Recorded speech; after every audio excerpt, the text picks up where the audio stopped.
अच्छा बिल्कुल, इस वक्त मैं मौजूद हूँ दरियाए झेलम के किनारे पे। अगर देखा जाए तो दरियाए झेलम पे जो हिफाजती बांध बनाया गया है, उसके इर्द गिर्द जो है कचरे के ढेर लग चुके हैं और गंदगी का एक तूफ़ान जो है वो दरियाए झेलम के इस हिफाजती बांध के इर्द गिर्द बन चुका है और यहाँ पानी भी खड़ा हो रहा है। हुकूमत की तरफ से बारहा ये कहा जाता है कि डेंगू का ख़तरा है, जबकि डेंगू और मच्छर की आमाजगाह ये यहाँ पे जो है तालाब और ये गंदगी के ढेर बन चुके हैं।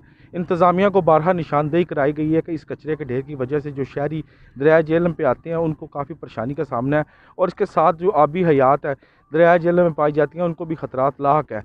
दरियाए झेलम एक कौमी सासा है, इसको साफ़ सुथरा रखने के लिए इंतज़ामिया को फौरी को इंतज़ाम करना चाहिए। मेरे हक़ में आपको कैमरा मैन दिखा सकता है कि अब भी वो गंदगी का ढेर है, वहाँ पे चील और कौवे बैठे हुए हैं और जो शहरी आते हैं वो यहाँ से सैरो तफरी के लिए आते हैं, उल्टा यहाँ से बीमारियाँ लेके जाते हैं। इंतज़ामिया को फिलफौर यहाँ पे कोई इंतज़ामात करना चाहिए ताकि दरियाए झेलम की जो खूबसूरती है उसको बहाल किया जाए।